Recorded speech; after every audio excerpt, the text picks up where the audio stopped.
안녕하세요. 사연을 부탁해입니다. 오늘의 사연을 소개하겠습니다. 어느 날 시어머님께 전화를 걸었습니다. 어머님, 내일 생신이신데 내일은 제가 시간이 안 될 것 같아서 주말에 찾아뵐게요. 생신날 식사라도 같이 해야 하는데 정말 죄송해요. 아니다. 바쁜 거 뻔히 아는데 미안할 게 뭐가 있어. 이렇게 전화해준 것만으로도 그냥 고맙구나. 생신날 미역국이라도 꼭 끓여 드세요.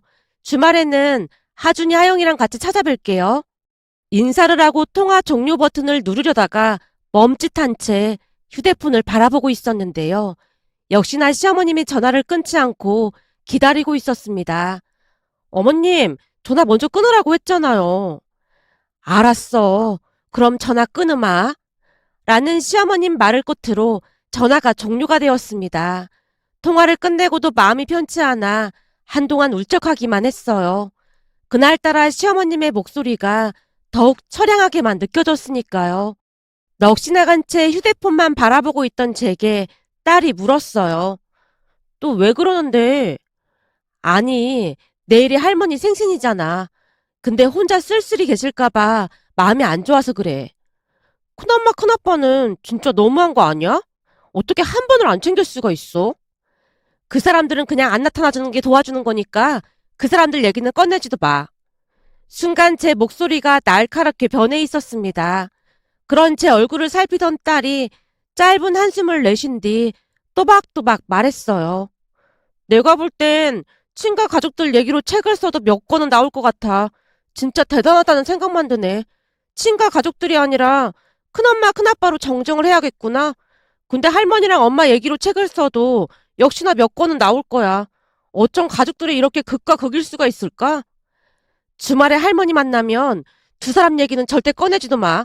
오랜만에 맛있는 음식 사드릴 참인데 할머니만 불편하게 하지 말라는 말이야. 그 정도는 나도 잘 알아. 근데 그 두 사람은 할머니 생신을 전혀 모르고 있겠지? 네 아빠 살아생전에도 한 번을 안 챙긴 거 보면 모르는 거겠지. 암튼 할머니 앞에서 절대 얘기 꺼내지도 마. 알았지? 알았어. 나도 그 정도는 안다니까.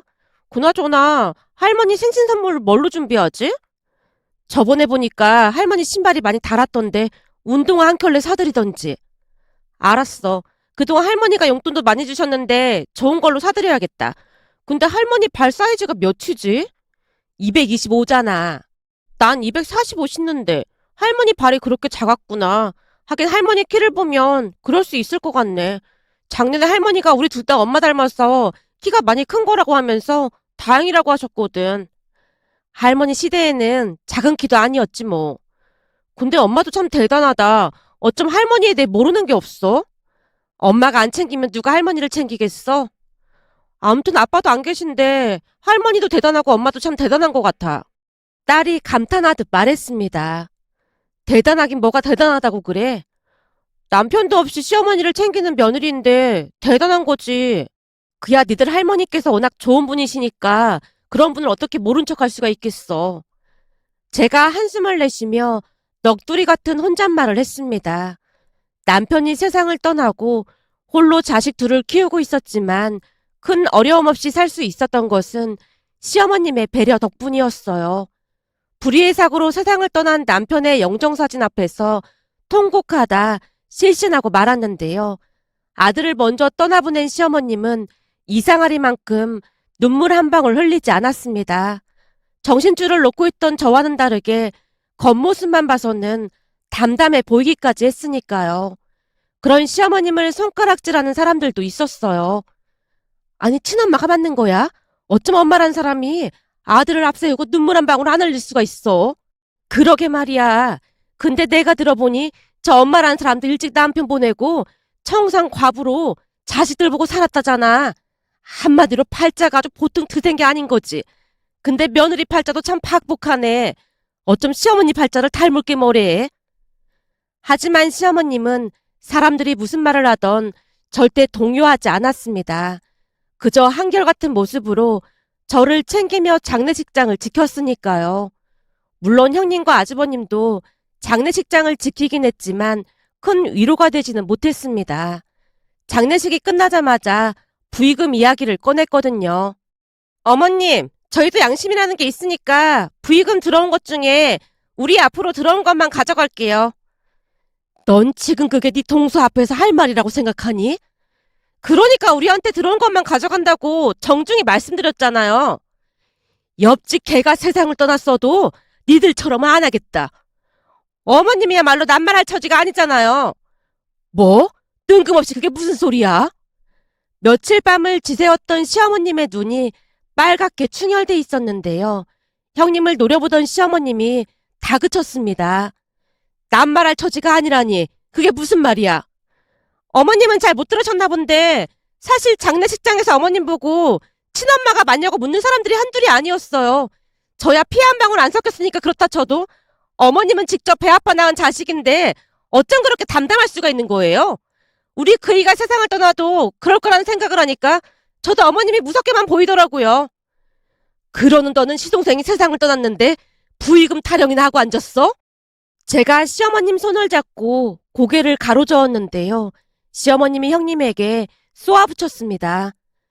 니들한테 들어온 것만 정확하게 줄 테니까 나중에 딴 소리 하지 마. 그리고 앞으로 내 앞에 나타나지 마라. 어머님, 이제 아들 며느리라고는 우리밖에 없는데 그런 말 함부로 하시면 안 되죠. 형님과 아주버님이 비아냥거리며 부의금을 챙겨서 돌아갔습니다. 그 뒤에 우리는 서로 연을 끊고 살고 있었어요. 시어머님도 연락을 안 하고 지내는 것인지 두 사람 이야기를 입에 올리지도 않았습니다. 그러던 어느 날은 남편 사망보험금이 나와서 시어머님을 찾아갔는데요. 문 밖에서 차마 초인종을 누르지 못한 채 다시 눈물을 터뜨리고야 말았습니다. 그렇게 얼마나 눈물을 흘리며 서 있었을까요? 옆집 아주머니가 집에서 나오다가 제게 물었습니다. 혹시 이 집에 온 거예요? 무슨 일인지는 모르겠지만 이 집 사람 며칠째 저렇게 통곡을 하고 있어서 만나기 어려울 거예요. 그동안 오다 가다 얼굴만 한두 번 봤던 사이에 이런 거 물어보기 좀 그렇지만 이 집 아들이 그렇게 됐다는 거 진짜예요? 아무리 들어도 울음소리가 너무 구슬퍼서 대충 짐작은 했는데 그게 맞는가 보네요. 라고 말하던 옆집 아주머니 눈시울도 붉어져 있었어요. 옆집 아주머니 말처럼 시어머님의 울음소리는 사람의 소리라고 하기에는 너무나 낯설게만 느껴지는 그런 소리였다고 해야 할까요? 아마도 장례식을 치르는 내내 꾹 참고 있었던 것이 아닐까 하는 생각마저 들었으니까요. 결국 초인종을 누르지 못한 채 발길을 돌려야만 했습니다. 또다시 며칠이 지났고 시어머님을 찾아갔는데요. 이제 안정을 찾은 듯 시어머님이 버선발로 달려나와 반겼습니다. 여기까지 웬일이야? 밥은 잘 챙겨 먹고 있는 거지? 하준이 하영이를 위해서라도 잘 먹어야 한다. 내가 마침 반찬을 좀 했는데 갈 때 가지고 가. 시어머님이 내내 제 손을 놓지 않은 채 다시 물었습니다. 어디 아픈 곳은 없지? 진짜 괜찮은 거지? 저는 괜찮아요. 어머님은 괜찮으신 거예요? 살이 많이 빠지신 것 같은데요? 난 아주 잘 지내고 있으니까 걱정하지 마라. 시어머님이 어색한 미소를 지어 보였는데요. 그동안 마음고생이 얼마나 심했을지 짐작이 되고도 남았습니다. 그런 시어머님에게 조심스레 보험금 이야기를 꺼냈어요. 어머님, 이런 말씀 드리기 좀 그렇긴 한데 이 보험금이 나왔어요. 그렇지. 산 사람은 살아야지. 많은 돈은 아니지만 어머님께도 드려야 할 것 같아서요. 네 남편 보험금을 왜 나랑 나눠? 시어머님이 뜬금없다는 표정으로 저를 빤히 바라봤고 제가 미안한 마음을 담아 입을 열었습니다. 어머님께서 들어주신 보험이었잖아요. 그건 결혼 전에 그랬던 거고 결혼하고 나서는 니들이 알아서 냈잖니. 그게 나랑 무슨 상관이 있다고 그래. 어머님께도 드려야 제 마음이 편할 것 같아서요. 됐어. 난 혼자 먹고 살만한데 넌 하준이 하영이도 키워야 하잖니. 엄마가 이렇게 마음이 약해서 어쩌려고 그래. 이제부터는 더 독하게 맘 먹고 살아야 한다. 라고 시어머님이 조용히 그러나 단호하게 말했습니다. 시어머님의 진심에 눈물이 왈칵 쏟아져 나왔는데요. 힘들겠지만 잘 견뎌내야 한다. 알겠니? 순간 눈물이 딱 멈췄고 저도 모르게 고개를 끄덕였습니다. 친정 부모님은 일찍 돌아가셨고 남동생이 하나 있긴 했지만 먹고 사는 게 힘들다 보니 그냥 안부 정도만 묻고 살았기에 그 뒤에도 저는 시어머님에게 의지하며 살았습니다. 시어머님이 참 대단했던 것이 쉼없이 일을 했고 조금이나마 도움을 주려 노력했습니다. 하지만 아주버님 부부는 호시탐탐 시어머님 재산만 노리고 있었는데요. 유일한 재산인 아파트뿐만 아니라 혹여나 시어머님이 제게 돈이라도 줄까 싶어 노심초사하고 있었습니다. 어느 날 형님이 찾아와서 경고 아닌 경고를 하기도 했어요. 동서, 혹시 어머님이랑 연락하고 사는 거야? 그게 무슨 말씀이세요? 당연히 연락하고 살고 있죠. 서방님도 없는데 당연히는 무슨 당연이야. 형님, 무슨 말을 그렇게 하세요? 그이가 없더라도 하준이 하영이한테는 할머니인데 당연한 거 아닌가요? 혹시나 동서가 어머님 재산 때문에 연락하고 지내는 거 아닌가 싶어서 그렇지. 말씀이 너무 지나치신 것 같은데 저는 이만 일어나 보겠습니다. 그리고 앞으로 연락하지 마세요. 다시 한번 말하지만 어머님 재산에는 욕심도 내지 마. 형님이 다시 쏘아붙였습니다. 그 뒤에 우리는 두 사람 전화번호를 차단한 채 몰래 시어머님과만 연락하고 지냈습니다. 두 사람은 오로지 시어머님 재산에만 관심이 있었고 시어머님 생신이 언제인지조차도 모르고 있었어요.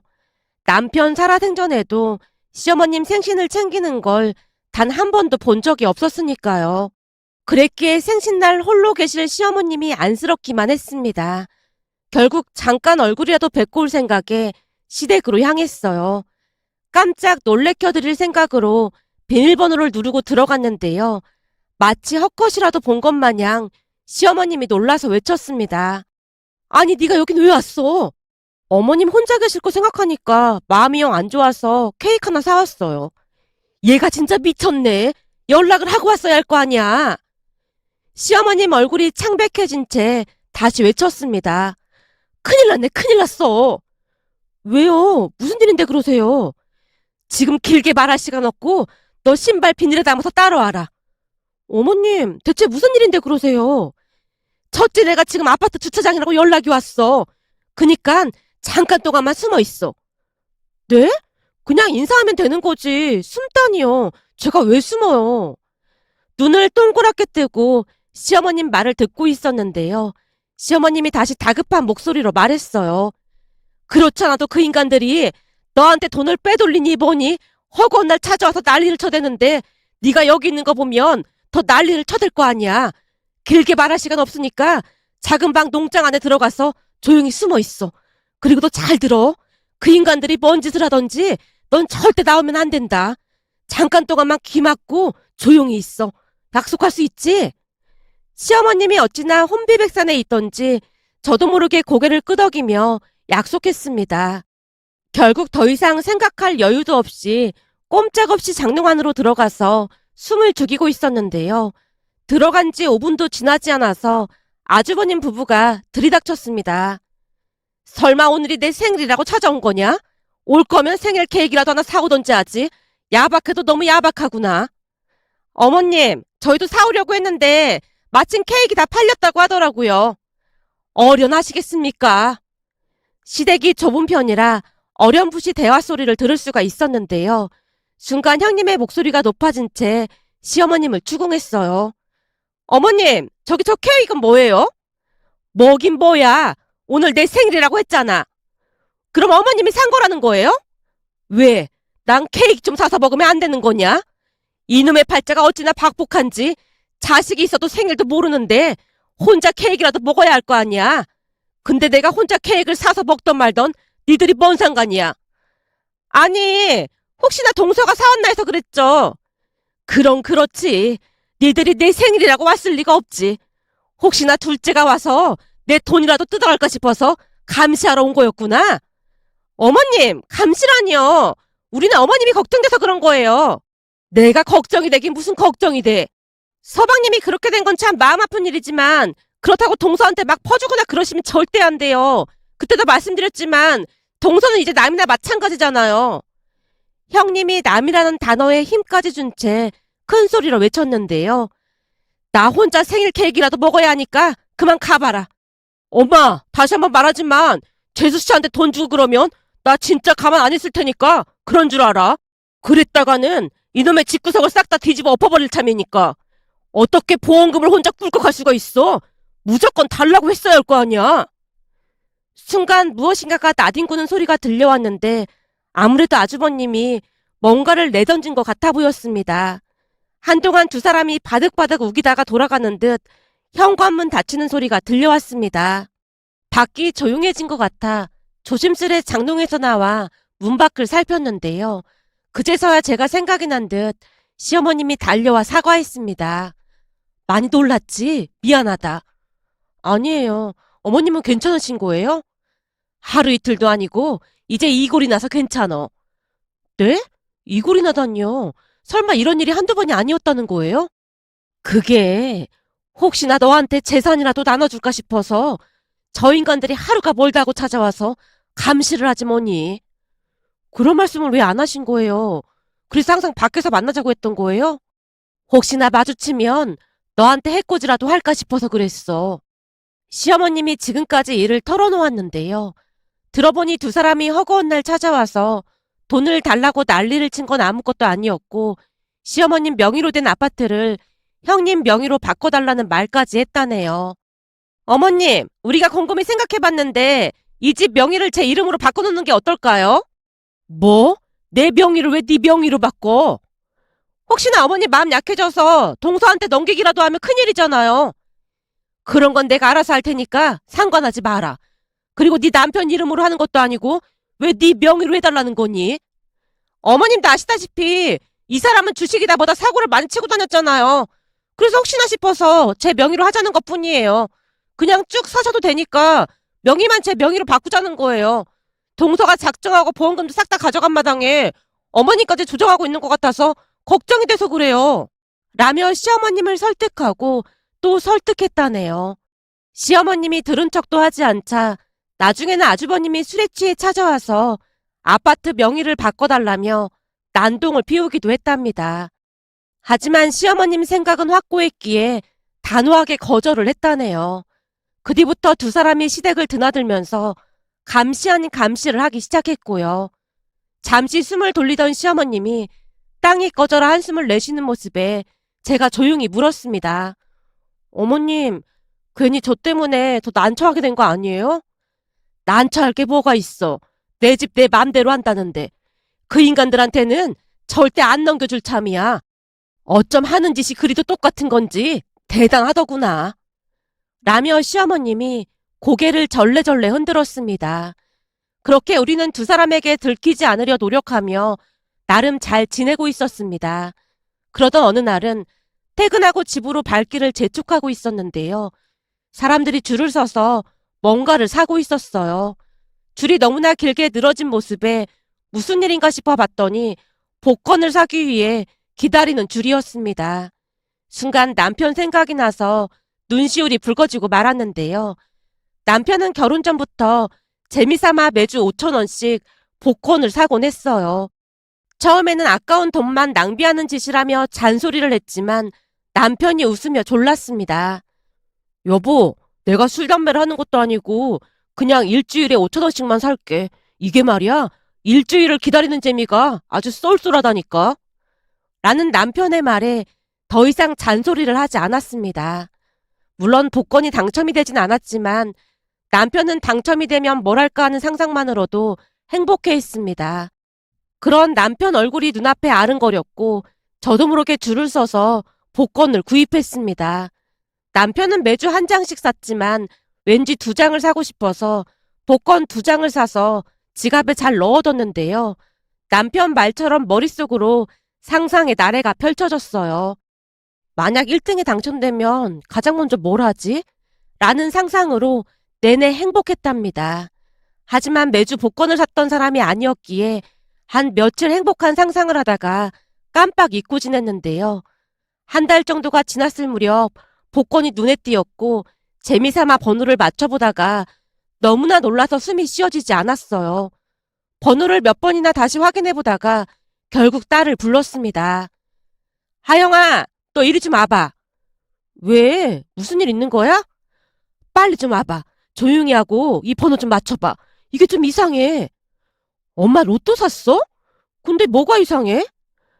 아니, 진짜 이상한 게 엄마가 몇 번이나 맞춰봤는데 1등이야. 이게 말이나 되는 소리니? 엄마가 뭘 잘못 본 것 같으니까 네가 다시 좀 봐봐. 뭐? 1등? 딸이 놀란 목소리로 휴대폰으로 뭔가를 확인하더니 말했어요. 엄마, 요즘 이렇게 스캔하면 1등인지 아닌지 바로 알 수가 있어. 진짜? 그럼 한번 해봐. 심장이 어찌나 두근거리던지 제가 눈까지 질끈 감고는 빌고 또 빌고 있었는데요. 미쳤어. 진짜 1등이야. 엄마, 진짜 1등인데? 딸이 놀란 목소리로 말을 했는데요. 뭐? 진짜 1등이란 말이야? 내가 1등이라고? 우리한테 어떻게 이런 일이 생겨? 1등이야, 1등! 하영아, 너 잘 들어. 어디 가서 우리 복권 당첨됐다는 소리 절대 하면 안 돼. 알았지? 그 정도는 나도 알고 있거든. 근데 엄마는 실감이다? 설마 이거 꿈 아닌 거지? 조금 있다가 깨어나는 거 아니야? 제발 꿈이 아니었으면 좋겠다. 그제서야 실감이 나는 것인지 딸이 볼을 잡아당기고 있었어요. 저 또한 너무나 놀란 나머지 한동안 넋을 놓고 있었고요. 그 뒤 우리는 당첨 사실을 철저히 숨겼고 무사히 당첨금 20억 원을 수령했습니다. 그리고는 무엇을 할까 고민하다가 큰 결정을 내렸는데요. 항상 전세로 전전하며 살았기에 우리 가족이 편히 머물 수 있는 집이 가장 절실했습니다. 그렇게 난생 처음 상당히 큰 평수의 집을 샀고 리모델링까지 해서 집을 꾸몄습니다. 그러던 어느 날은 시어머님을 새로 산 집으로 모시고 와서 현관 밖에서 눈을 가리고 말을 꺼냈어요. 어머님, 깜짝 놀랄 만한 선물이 준비돼 있거든요? 왜 눈을 가리고 난리야? 깜짝 선물이라니. 그리고 여긴 어디니? 준비되셨죠? 제 손 잘 잡고 따라오셔야 해요. 라며 문을 열고 집 안으로 들어갔는데요. 여기가 앞으로 어머님이 지내실 방이에요. 라며 제가 손을 뗐고 잘 꾸며진 방을 보며 시어머님이 입을 다물지 못했습니다. 아니 이게 뭐니? 이 집은 뭐야? 이 집 이제 우리 거예요. 제가 샀어요. 그리고 이 방은 어머님이 지내실 방이에요. 그동안 있었던 일에 대해 자세히 설명했습니다. 제 말에 시어머님 또한 놀란 채 물었습니다. 그러니까 네가 로또 1등에 당첨됐다고? 그게 참말이야? 지금도 실감이 나진 않지만 여기가 꼼수기 아닌 게 확실한 것 같긴 해요.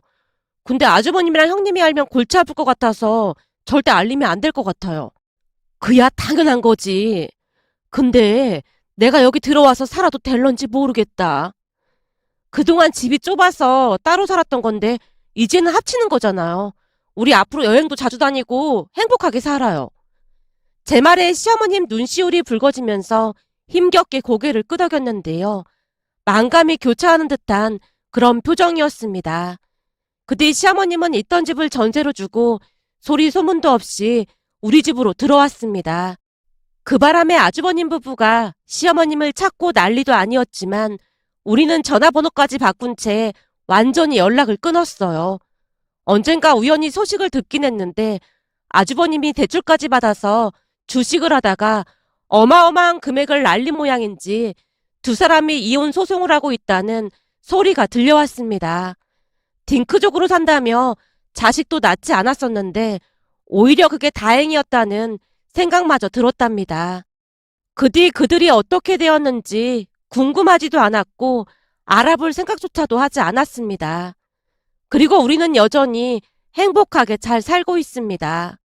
문득 며칠 전 시어머님을 모시고 대학병원에서 건강검진을 받았는데 작은 용종 몇 개를 떼긴 했지만 건강에 큰 이상이 없다는 의사의 말에 안도의 한숨을 내쉬었답니다. 앞으로 시어머님이 건강하게 그리고 행복하게 오래오래 사셨으면 하고 간절히 바라봅니다. 오늘의 사연은 여기까지였습니다. 즐겁게 보셨다면 구독, 좋아요 부탁드립니다. 고맙습니다.